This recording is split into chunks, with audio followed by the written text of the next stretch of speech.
Welcome to a world where particles, vibrations, and light collide, a place where leading industry experts and healers come together to discuss controversial topics that will challenge your beliefs and expand your mind. From quantum physics to metaphysics, no topic is off limits, but this is not your typical podcast. I'd like to know if you could give us some pointers on dealing with the triggers. Well, remember, you can't get triggered unless you have a belief that you can be triggered, right? The triggers happen when we feel like we have no control. The triggers happen when we feel like we're a victim. The triggers happen when we feel like somebody's in our space, right? Those are all triggers.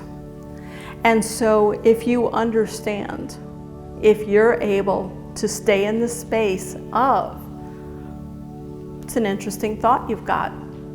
It's a show guaranteed to make you question your assumptions and push you to expand your horizons. For those who are already fascinated or passionate about the work of Patti Conklin, this show will give you an inside look into the mind of one of the industry's most renowned figures in vibrational mediation. With over 28 years of experience and a long list of big-name collaborations, Patti's insights and perspectives will inspire and challenge even the most seasoned practitioners. And if you're the skeptic who doesn't believe in vibrational mediation, this show is for you. Healers, doctors, and scientists are just a few of the professions represented by our fascinating visitors that bring their unique perspective to every episode. Join us on this journey into the world of healing within and adventure inside. Our mission is to inspire, challenge, and enlighten our audience with thought-provoking conversations and fascinating guests from a wide range of fields who can shed new light on important issues facing society today. Join us for each episode if you're ready to explore and learn about the latest developments at the intersection of cutting-edge science, spirituality, and self-improvement. Enter a world where waves, particles, and light all meet.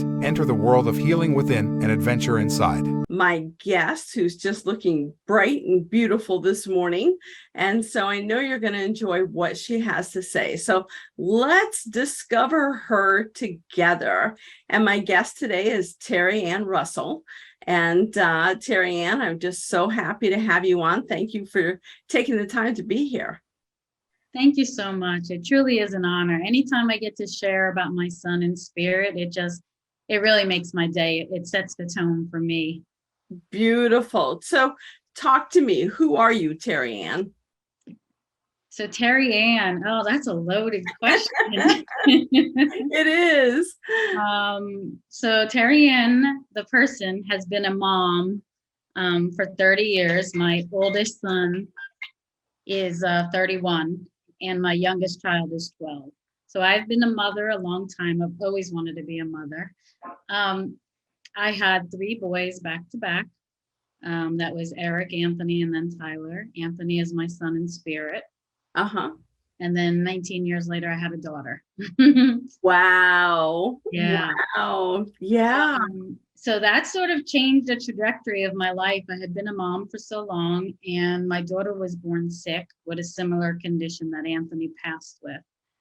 So that took me down this journey of learning Reiki and beginning to find something alternative to the traditional methods that had been failing us.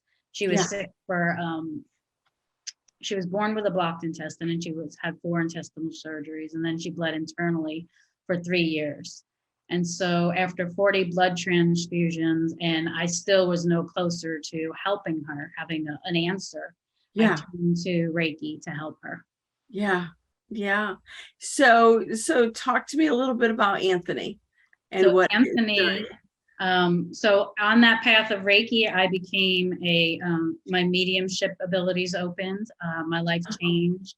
I was working in Sedona. I was remarried. My life was, I would say, perfect. Yeah. And then one day we got a knock at the door. It was 2:00 in the morning that my son had passed. And we had just spent a week together.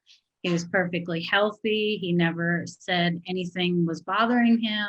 He said he was a little tired from working, which was understandable. Yeah. And that was in July of 2019. So that was 2:00 in the morning. Immediately, he had passed at 10:00. Immediately, I started, my psychic senses were on overload. I could feel him, I could smell him, I could sense him, I could hear him. He was yelling at me. Yeah. And I was like, no, no, no, I'm not talking to you, because if I'm talking to you, you're dead. And I was in total denial and shock at that point. Yeah. How old was he? He was 27. 27. Yeah. And so, cause of death, do you mind my asking? Similar to what my daughter experienced, his was in his pancreas.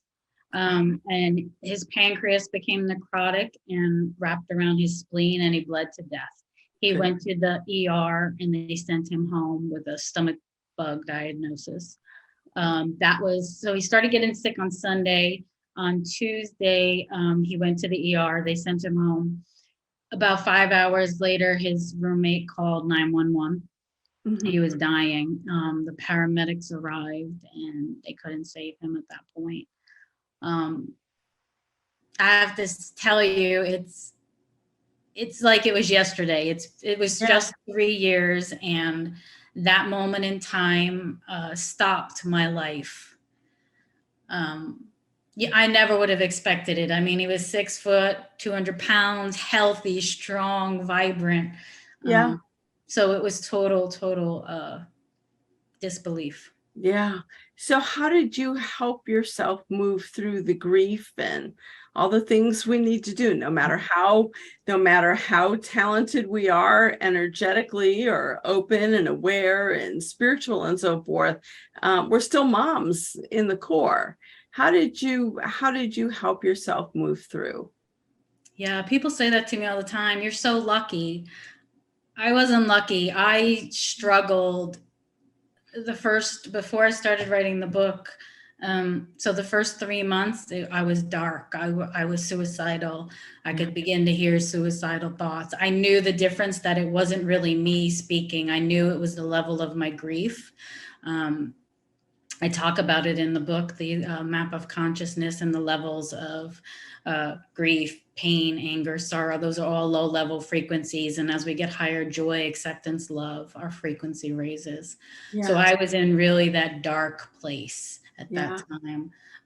I worked really hard at helping myself to be pulled out of that pit. I have to tell you, I've had a lot of support. I had him in spirit.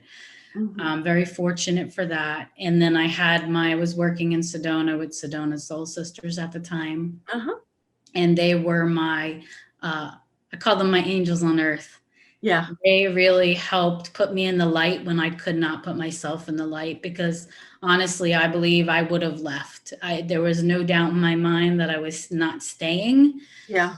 And he kept saying to me, if you do this, you're not going to be with me.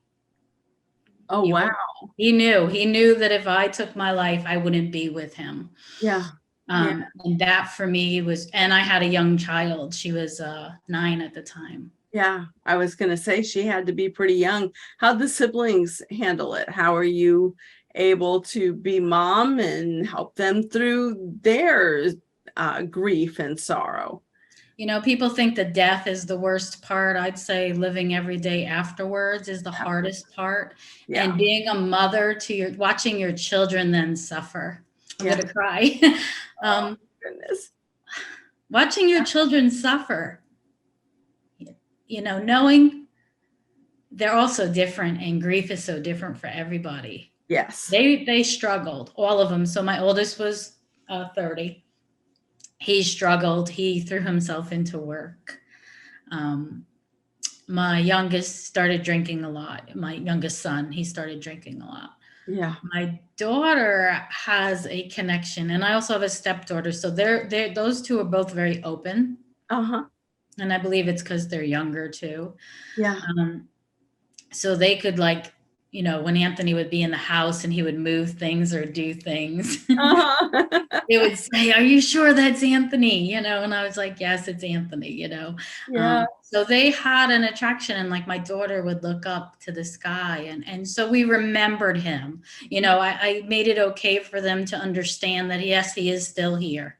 Yes. He'll always be here with us watching. So I think it's important for children, especially, to know that, you know, death didn't end your relationship with him, that he's still here.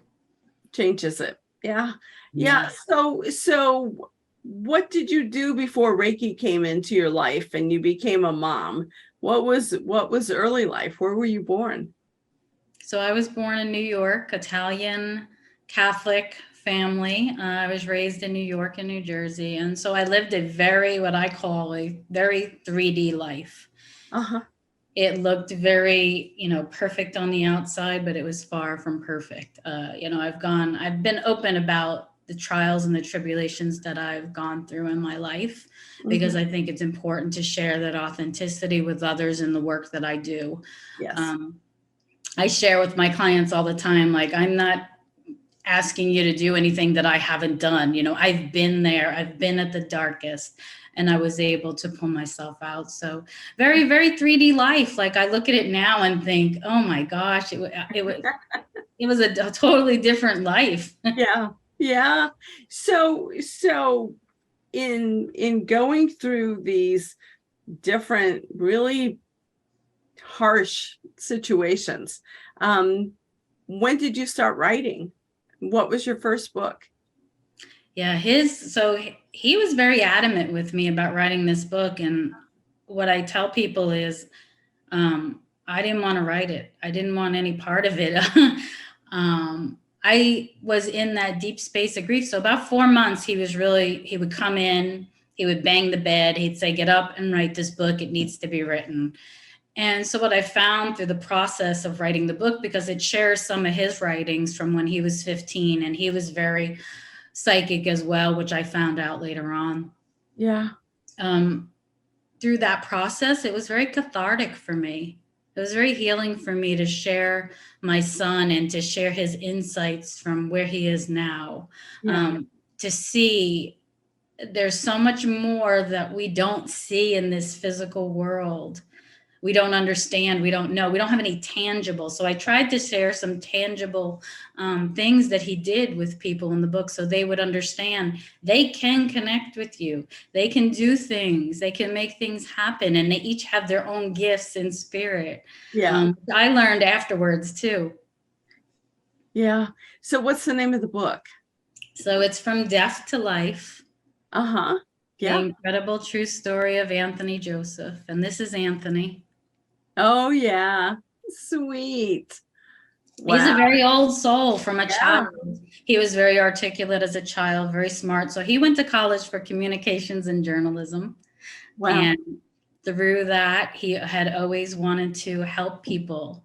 And when I found his journals, all he wanted to do was help people heal with his voice, but he didn't understand what that really looked like for him. Yeah. He was all about community and people. And I think what I've learned the most from this process with him is to learn to be more like him. Nice. Nice.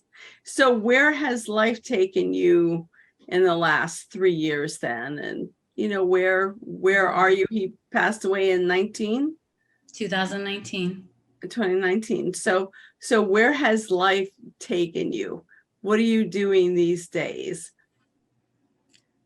So life has taken us on a spiral of craziness. COVID hit soon afterwards. Our lives changed due to that. My daughter became homeschooled then for about 2 years. She's just going back to in-person school this year.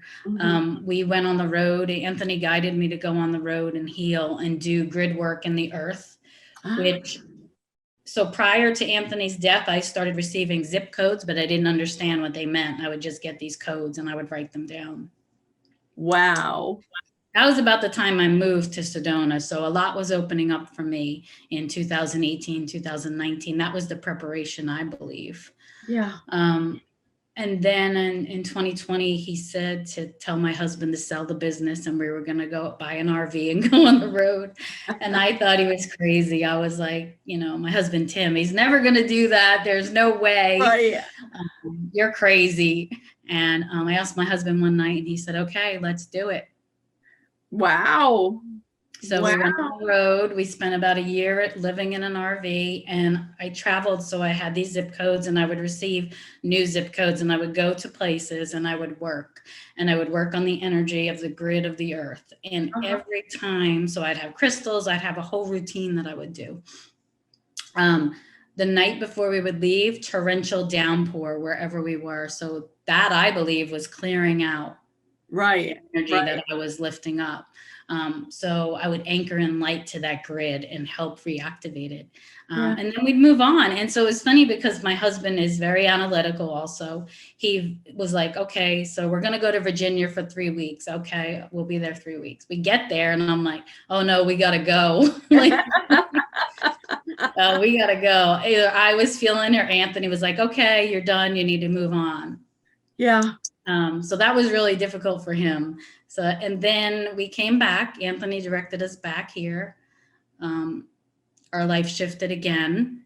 My husband couldn't find work in Sedona. If you know about Sedona, it's a very small town, Cottonwood, Sedona. Yes, it is. Yeah. So there wasn't a lot of opportunities for him. We decided to move down to Phoenix. And we've sort of been trying to find our way now. For the last year, I have been writing my second book with Mother Mary. She came in on Anthony's second angel anniversary. Directed me to write a book with the transmissions of Mary.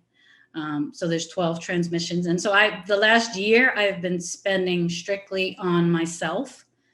I was initiated under those transmissions. And so a lot of changes occurred within me that I really wasn't ready for. Right. Right. So I took a lot of time by myself. I sort of became in this cocoon of this energy. I would write, I would do the transmission on myself, and then I would wait for Mary to let me know when the next transmission was ready to be written. And she, again, like Anthony, would tell me what to write, how to verbalize it and everything. So I'm really excited about that book. Yeah. I mean, that's really special. I've only had two visitations from Mother Mary, and both life-changing, but wasn't someone who I would have ever thought to reach out for help. And last year I took a trip to France and kind of followed the steps of Mary Magdalene. And there was a lot of Mother Mary that came in, even on those trips, of Mary Magdalene. So what do you feel when you're getting a transmission from Mother Mary? You know, I really find it difficult to put into physical words.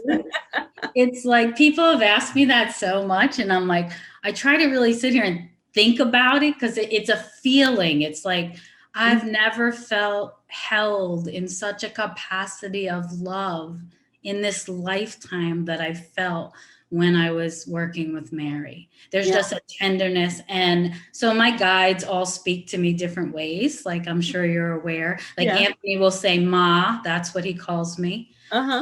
Mother Mary is my child. My doorkeeper, Fredericks, calls me my lady. But the energy is, I cry, I weep openly because I'm just held in this capacity that I don't think is available in the 3D world. Yeah. Is that what you felt? Volumes. Yeah. Oh yeah. Yeah. Well, and even going back to when I was a child and had my first visitation from what I consider to be Father, but God, Creator, Source, or whatever. And I remember telling a friend that, I'd sob for days afterwards because you're so devastated that you can't go with, and because all of a sudden you're solid again. And they're like, well, it couldn't be something good, it can't be God or anything because you'd be so happy. And it's like, no, you really feel a deep sense of loss that for me lasts a few days and then I'm okay again. But it's almost like you merge, your body disappears and you merge with that energy while you're receiving the information.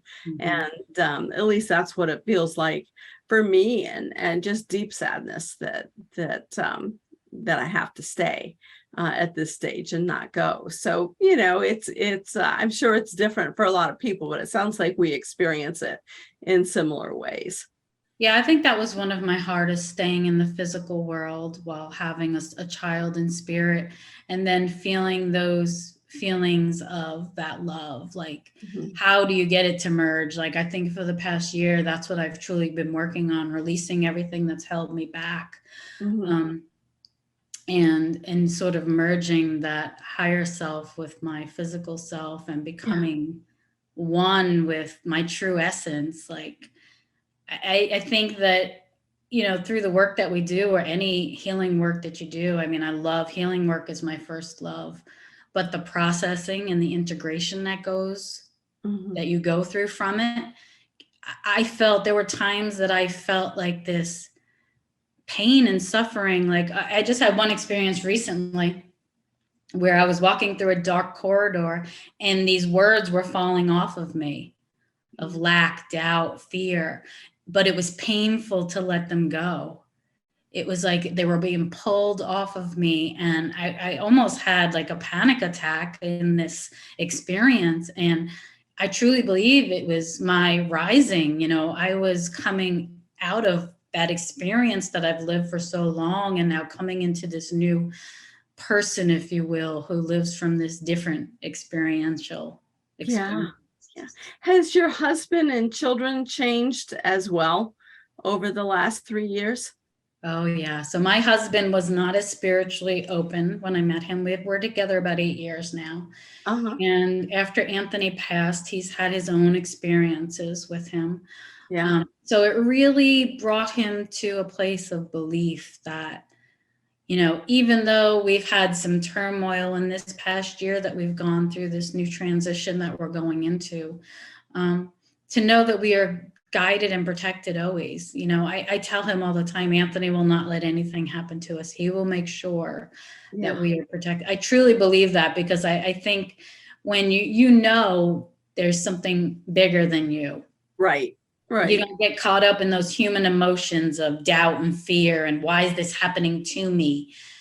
We went through this process this last year of how can we look at it as it's happening for us? Because even though it's maybe negative is not the right word, but a more difficult struggle for one of us. I really love how is this working for us? Instead of why is this working against us or whatever. Why is it happening to me? Exactly. What's happening to me?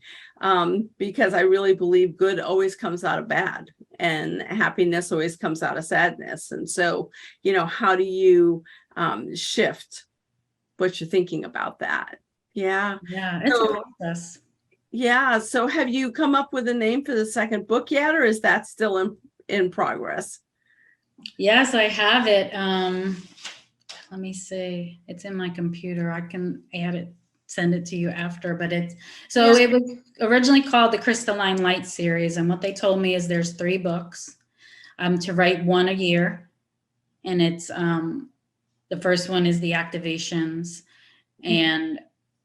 But through that, I added the transmissions of Mary, what Mary is revealing to you, because I believe right now more than ever, Jesus, Mary, Buddha, their aspects are on earth, and they are really, I'm not the only one who's had these experiences. I've talked to so many people. This is like with Anthony, when Anthony passed, I had never met anybody that had lost a child in my life.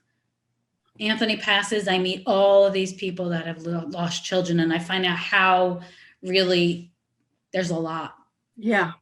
I start having these Mary experiences, and I start telling people these visions I'm having as being at the crucifixion. And really, I mean, it wasn't even like a vision. It was like I was there. It was so profound. And then people start oh my God, that happened to me. Oh my God, I met Mother Mary. You know what I mean? So I start experiencing that, and then I start meeting people that have experienced. So I am always in awe about how many people have had Mary experiences. Wow. So I believe there are aspects on earth at this time helping us, because we're going through a really darker period on earth. And I think, the light workers and everybody, we're really, I don't know about you, but I'm tired. Just said that to Sandra about an hour ago. I'm just tired. Yeah. And I hear it from everyone. They're tired. Yeah. So that going to shift around for all of us in our 3D world?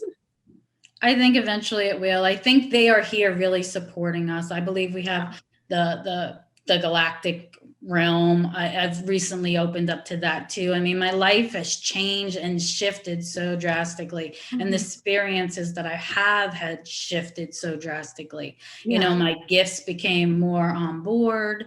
But I had to let go of all those things, and those things are really difficult sometimes to let go of. So I felt like I was losing him all over again at his second anniversary. I felt like he was ascending higher and that I was losing him. And that's human. I'm his mom. That's one of the things that I've found to give myself grace that I struggle with, is that I am a human mom.